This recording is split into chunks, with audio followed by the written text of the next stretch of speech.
Voyage. I'm Darren Marlar, your host for all things felonious. Welcome to Allegedly. You probably don't give much thought to tow trucks, do you? They're an essential element of our society, but basically they're invisible. You need a tow, you call a number, a tow truck shows up and does the job. But it's this anonymous, invisible nature that makes tow trucks a great way to sell drugs. Listen on, and next time you need a tow, we can guarantee you will give that tow truck a second look.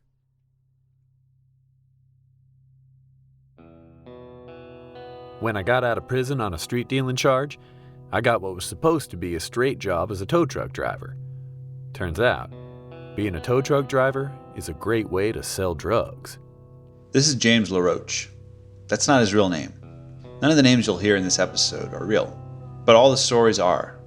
To protect the real James's identity, you'll hear an actor reading James's writings, his recollections of his experiences.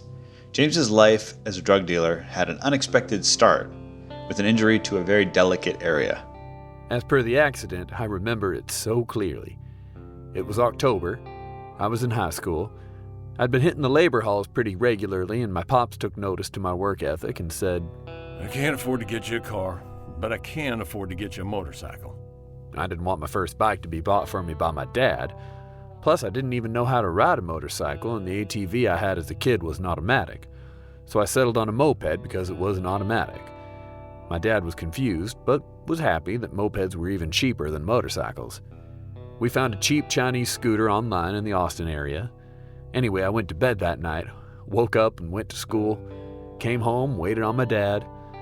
My dad came home and didn't seem to be in much of a rush to get the moped. In hindsight, that was red flag number 1. Red flag number 2 was the amount he was drinking before we even left. Now, my pop's probably downed an easy 6 brews. Not a big deal to me at the time because it was normal behavior for my family. Then I go out to the patio and smoke a cigarette. I'm 18 now and don't have to hide that I smoke cigarettes anymore. Still had to hide the weed and beer. I came back in from the patio. Is it cold outside? Not really, but I'd take a jacket. We get down to the parking garage and fire up the bike. My dad rode a silver 1300cc touring bike.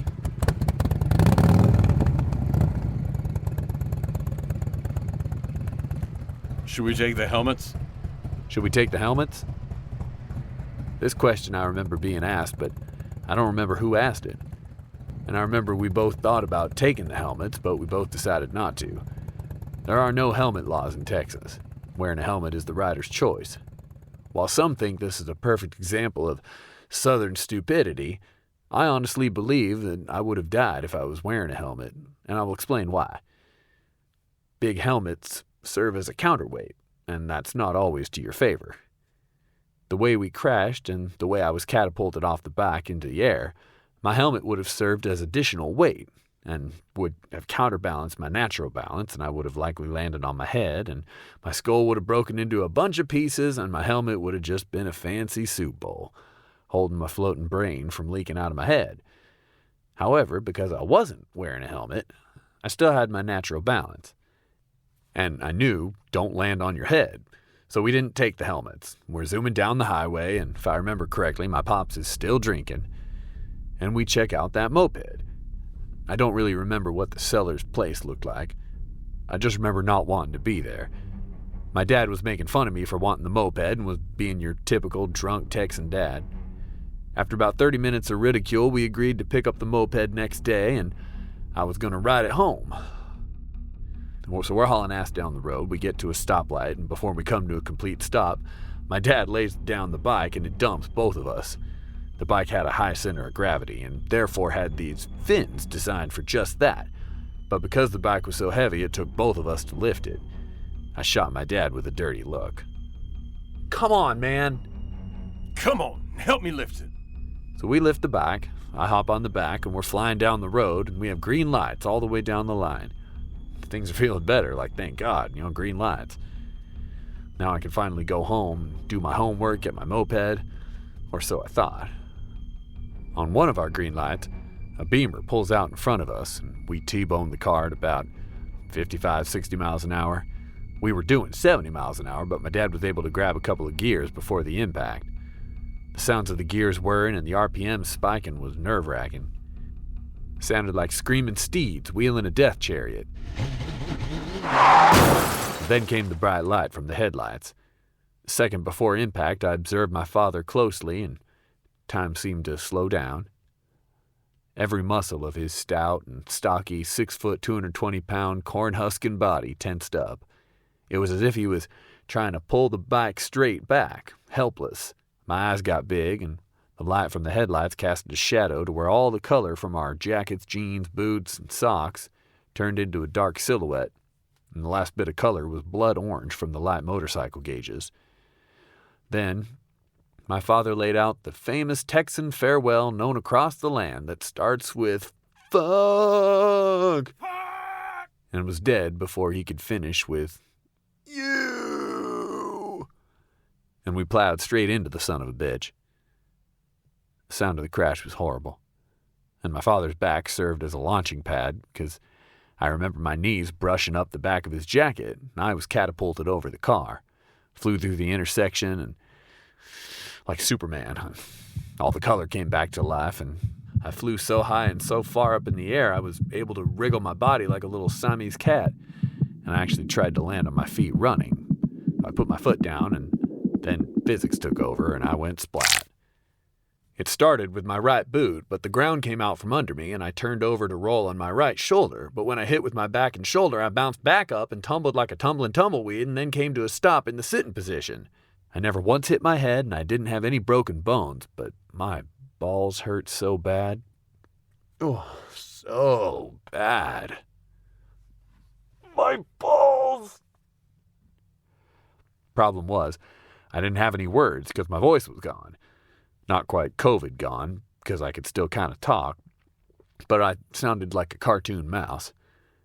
I always thought that it was a myth that if you get hit in the balls hard enough that your voice will squeak like a dying mouse being suffocated by a snake, and it's definitely not a myth.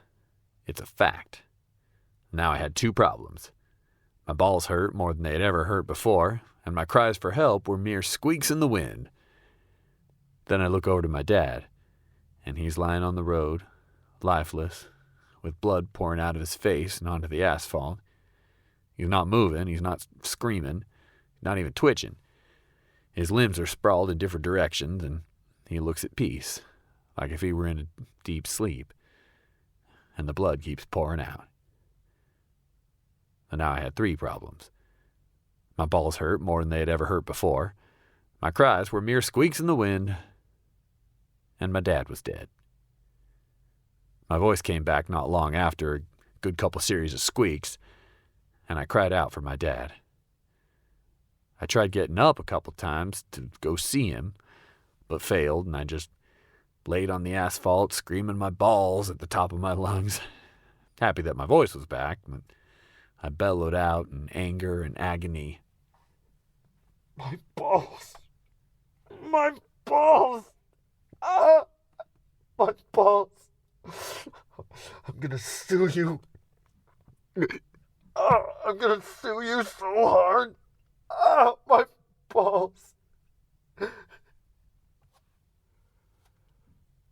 The fire department arrived and tried to grab me by my hips. That wasn't gonna fly, so when he came over to grab me, I threw a punch at him. Understandably, he didn't understand why and said he was trying to help me. By this point, a few more EMTs and firemen arrive, and I hear one of them say to cut my jacket open and get me on the stretcher.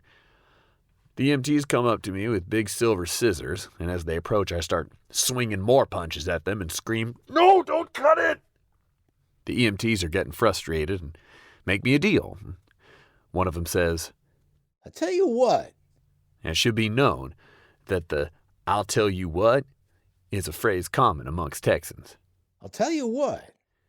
He sighs and points his index finger at me and puts his other hand on his hip and finishes with, "If you can take your jacket off yourself and you stop punching us, I'll let you keep it." They gave me a few seconds to consider, and I managed to get my jacket off, and the EMTs took the jacket and loaded me up into the stretcher, and I kept groaning. My balls. My balls. And then one of the EMTs approached me and says, Your dad's not dead. I was glad my dad wasn't dead, but that didn't change my general disposition. They loaded me up on the ambulance, and I would not let up. They thought I was in shock, that my balls was my mantra. They kept asking, Where does it hurt, sir? Is it your neck? You were just in an accident. How about your back? my balls! My dad was on the other stretcher next to me, and as it turned out, he had the luxury to be knocked unconscious for all this. So I endured the physical and emotional pain from impact to stretcher. So the EMT keeps asking, and I'm not giving them the answer they want, and then my dad pipes up and is conscious enough to act like a responsible parent, and he says, Son, come on. Snap out of it. You gotta snap out of it. I'm on my stretcher, crying and screaming, my balls. Finally, the EMT opens my pants, and I'll never forget the look. His eyes were like two full moons, both of horror and disbelief. Like he'd never seen that before, and he said, You're gonna need stitches. Later at the hospital, they put me in the MRI table, and I was shaking, flopping around. I was in so much pain. And I remember the nurses arguing and bickering amongst themselves. One nurse came up to my ear and asked if I did drugs and could hold my shit. I nodded yes. He said he was going to give me the good shit. 2 doses of fentanyl, and all my pain melted away. The drug was so powerful, I dissociated, and the drug gave me a trip, similar to a dream state. My fentanyl dream state was I was in a field of marigolds. The accident and the money received from it set the tone and the bar for the rest of my life. It gave me enough money to make some moves. James went on to deal drugs for years, until he got himself into a corner, and the only way he could see out was to turn himself in to law enforcement. This would lead him on a winding road to driving a tow truck. Sometimes life sucks so much, you'd rather go to jail than deal with your problems. Of course, when you're a drug dealer, typical problems meld with atypical situations. My problems were typical. Bad breakup, got kicked out of my place, wasn't making enough money. Money I did make went to bills, and the city of Austin was wearing me down. And here's where my problems as a drug dealer are somewhat different from yours. My bills come from warrants and attorney fees. A bad breakup means your ex is partying her ass off, doing drugs, banging dudes with a banging pair of sweet tits, the ones you bought from selling drugs. And your son is separated from you because you're a drug dealer with warrants out for your arrest. Getting kicked out was for punching the new roommate in the head, and you hit him so hard he fell over onto the kitchen table. You're not making enough money because the price of pot has dropped $1,000 a pound. The city's wearing you down because you're almost certain the postmaster has been building a case against you from all the pounds you've been flipping, shipping them all through the U.S. mail.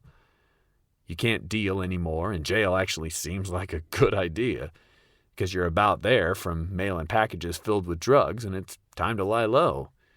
Lying low in jail may not be somebody's first choice, but there's running water, flushing toilets, and 3 meals a day.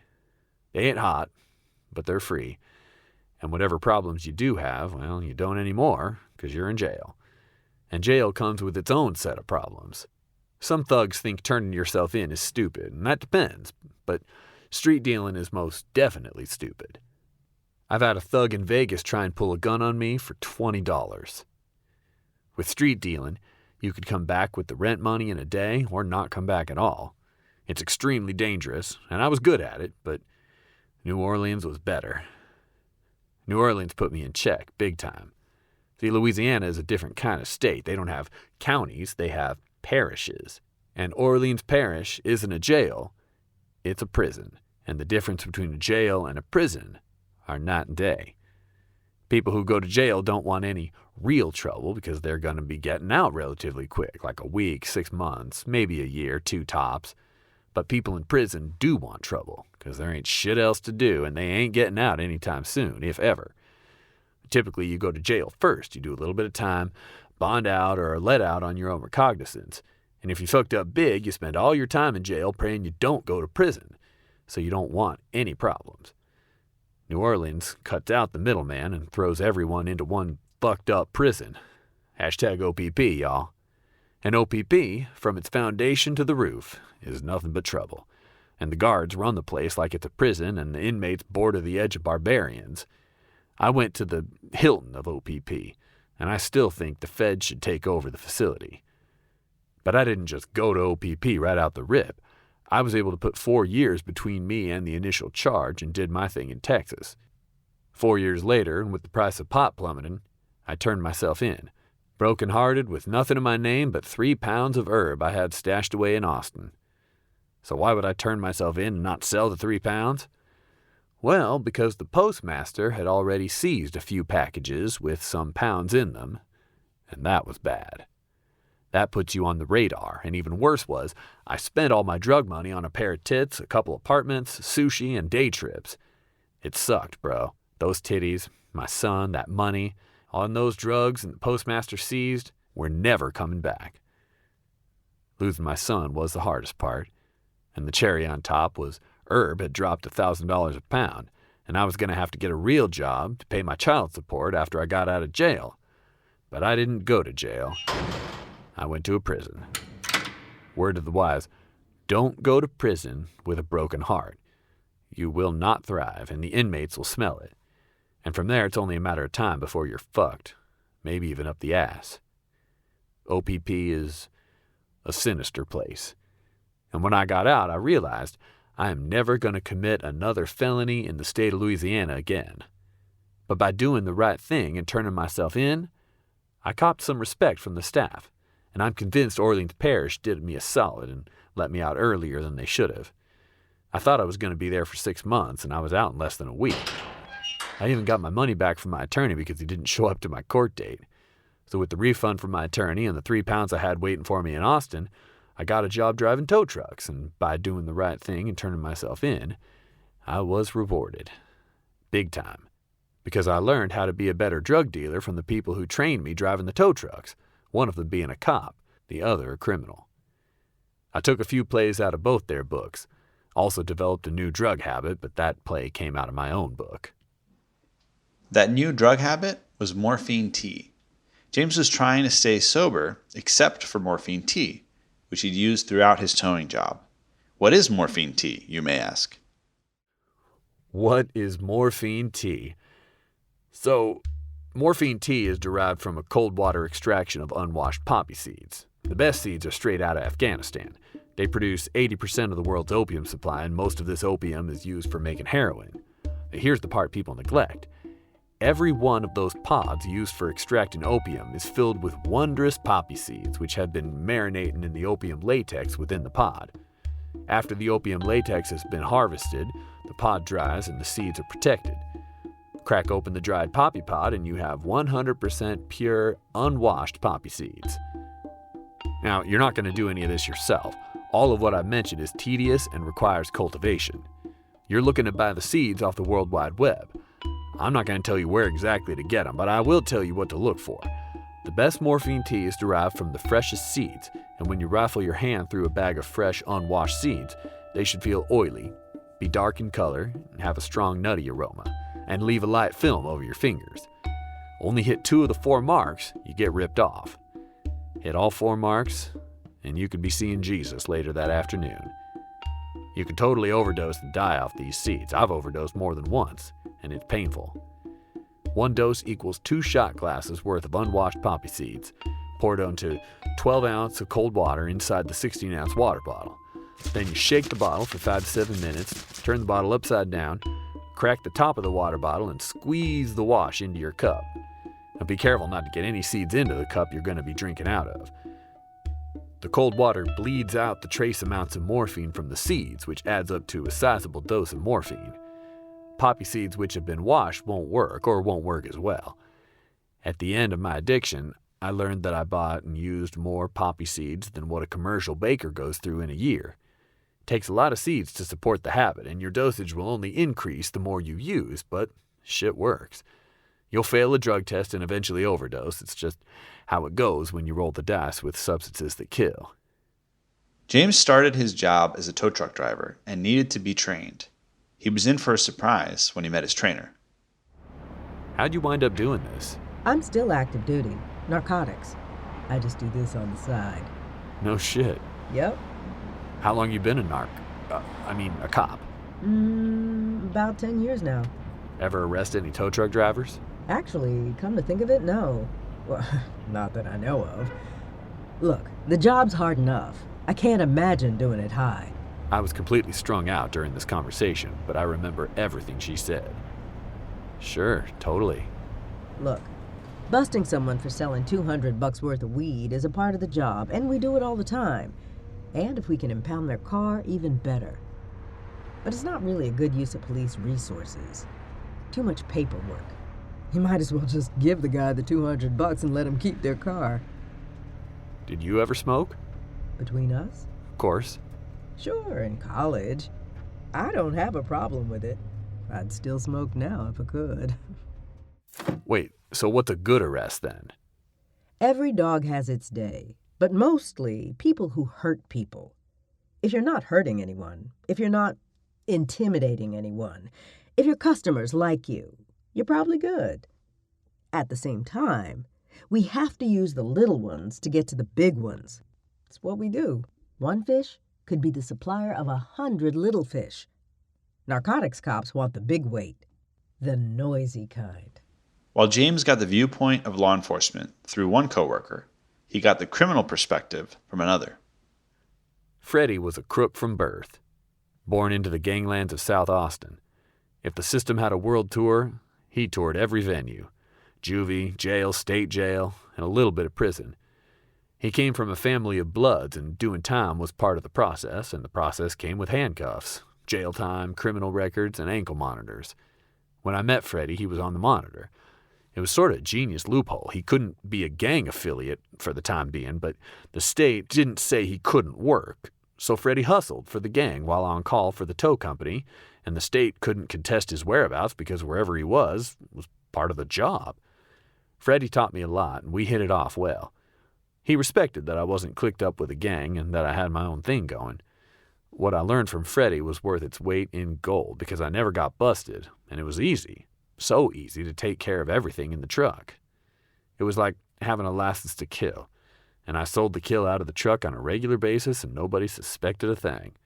It was the only job that I actually used my days off for myself because I got work and drug dealing done down at once. It was awesome. Okay, but how exactly do you sell drugs out of a tow truck? Here's how to sell drugs out of a tow truck 101. There's 3 kinds of ways to sell drugs out of a tow truck. The first, you sell your own drugs. The second, you sell someone else's drugs. And the third, you own the tow outfit, and you're the godfather of the yard and the area you cover. The first way, already be a drug dealer. Then get a job driving a tow truck. Then use the truck instead of your personal vehicle to make your rounds. Make the rounds round the clock during the work hours or have clients meet up with you if needed. Pretend to offer basic roadside assistance in full towing uniform during the felony exchange, and don't get caught. The second is like the first, but you don't own the drugs outright because you're clicked up with a gang or run for an independent, and it's a little more organized. My coworker ran with a gang and fit this bill. So when you're in a gang, you run with the gang, but real gangsters don't give a fuck and will do business with anyone. If you're heavy in the game, you can pay a guy like my coworker to run your drugs for you, but only if you were lucky enough to do business with him in the first place and not find yourself robbed. That's when you know you got respect as an independent. So the car is already loaded with drugs and is parked with the keys locked inside the car. Driver rolls up to the car, usually at night, after peak towing hours, but still on the clock, and uses the lockout equipment inside the tow truck to unlock the car with the drugs. Driver takes the keys, pops the car in neutral, and loads the car onto the bed of the tow truck. Once the car is on the bed of the truck, the load mazes through the city undetected by police. The driver takes the load to the drop, unloads the car, and locks the keys back in the car. The buyer comes with a spare and will either unload the drugs from the car or will drive the load to another place, but the risk of driving an imprisonable amount of shit through a city in which you're being watched by police is avoided. The job takes less than an hour, and the runner makes an extra $800 to $1,000 while still on call for the tow company. Think about it. When have you ever seen a tow truck pulled over and searched by police? Never. And now ask yourself, how many times have you been pulled over and asked by the police if there were any drugs or weapons in your car? Always. You could be in a gang or running as an independent, get pulled over by the police, and when the police ask, got any drugs or weapons in the vehicle, you can honestly answer the officer no, full knowing your shit just passed through undetected because you're in the know. It happens every day. The third, you're the godfather of the yard and the area you cover. It takes a lot to get to this level, and if you find yourself on the radar, it's going to be on the federal level. But you got your shit so dialed in, you may never find yourself getting caught. You hide in plain sight, been in business for years, work directly with the police, and regularly run a shit ton of calls. You have all your papers and all your licenses. Every call you run is a call you own. You work for and answer to no one and keep 100% of your profit margins, both legitimate and illegitimate. See, police officers and tow truck drivers work alongside each other every day. This is separate from typical tow truck roadside assistance. These calls are for wrecks and arrests, and there are lots of them, so you get to know the cops pretty well, and eventually you build trust with the police and break the law with the police and smuggle shit tons of whatever you want with the police. Now, this level of thug doesn't happen overnight. You gotta get a license to get on police rotation. Not any Joe Schmo tow operator is gonna get the license because there's a certain amount of skill required to clean up after a wreck, and you gotta get it done fast. Cops appreciate speed when cleaning up after a major accident. After the wreck, you gotta take the car to the yard, which you also own, where the car's gonna sit for a while until the insurance figures out what is gonna be done with the vehicle. Then you put the drugs you've been able to manufacture into the already wrecked vehicle from the fatality and run your drugs in the car from the fatality. If for some reason you do get pulled over, the drugs were already in the car from the wreck or arrest, and the police missed the drugs during the initial search, and the owner of the vehicle is dead, and it's not your problem because you run an honorable towing company, and good luck proving it in court. Seriously, it gets more sophisticated than that. You gotta factor abandoned vehicles, stolen vehicles, vehicles without license plates, vehicles wrecked so bad you'd never be able to find the stash unless you start taking apart the car. So if you're already a drug manufacturer who also happens to run a tow outfit, every missed search by police is 100% pure profit, and every thief who breaks into your yard is a blessing because it creates more plausible deniability. It's not uncommon for a kilo or two to be missed by police, and it isn't hard to put a few kilos in a pair of baggy pants and plant a thief to rifle through the vehicle scheduled to be removed from the yard later. So this type of outfit is extremely organized. There are lots of players in the outfit, and some don't even know each other, but they still play a critical part in the flow. The ambiguity of who do the drugs actually belong to is extremely difficult to prove, and thus police. You're more likely to make an arrest on a guy like myself or my coworker than actually being able to arrest the Godfather. Don't fuck with the Godfather of the yard. He could have you killed. He might even pay a cop to do the job. So, go figure. On James's first day properly on the job, after his training, the two worlds of legit tow truck driving and drugs collided. This was on my first official day as a tow truck driver. Okay, so the customer was present, and we were on good terms, and I was arguing with the owner of a tire shop. He wanted me to drop the car in a very specific spot in the lot, but I didn't have the chops to do it because I was new on the job. So I did my best to stay cool and do the job because of the half-pound I had stashed behind the seat of the tow truck. I was supposed to sell it right after the call I was running. But this guy, he was a real hard-ass, like a psycho football coach dickhead, kind of similar to my dad's demeanor, and it must have brought about some kind of familiar trigger of mine because I popped the breaker, got up in the guy's face and roared, "Fuck you!" Then hopped in the tow truck and slammed the door and threw the truck in reverse with the customer's car still chained on the bed of the tow truck, and slammed on the gas, aiming for where the tire shop owner wanted the customer's car, but I missed and crashed into his building instead. And it looked like I did it completely on purpose, which I didn't, but I did crash into the guy's building, 100%. I'm surprised the customer was not upset at all. He just asked for me to drop his car and said he'd park it himself. But the tire shop owner, however, he was stunned and furious. He turned lobster red and screamed at me. You're done! You're going to jail now. Oh, you're going to jail. I know exactly what kind of employee you are, and you're going to jail, partner. How do you like that? How do you like that, hothead? Well, I didn't like that, not one bit, but it was too late now. The guy had already called the cops, and I'd just finished dropping the customer's car, and it was time to do something before the cops showed up. The guy was on the phone with 911. Yeah, I just had some hothead in a tow truck on drugs crash into my building. What's your name, son? I'm not giving you my name. What? I'm not giving you my name. I get back into the tow truck, and I know it's time to go. He's not giving me his name. I don't know. He's leaving. Yep, I sure was. I knew I had to leave the tire shop, but I also knew if I got on the main roads, the cops would be looking for me. Luckily, there was a home improvement store in the same mega lot as the tire shop, so I drove the tow truck over to the parking lot of the home improvement store and turned the truck facing the tire shop, and there was still brick dust and yellow paint on the bed of the truck from crashing into the guy's building. And I still had to get rid of the pot because it was a felony possession with mandatory jail time behind it.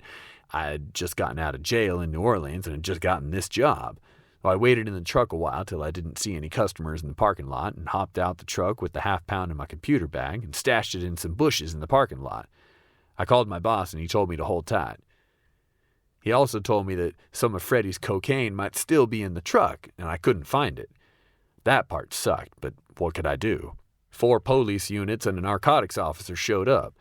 I spoke with all the officers. The only reason I got out of that one was because I was able to use some of my training from my police officer coworker when talking to police, and turned out the cops couldn't even cite me because the wreck was on private property, so that was my saving grace. I ran a few more calls and went back for my pot and sold it later that night and made an extra $900. Yeah, I could have gone back to jail, but I didn't. That was probably the closest I came to going to jail in the truck, but it opened my eyes.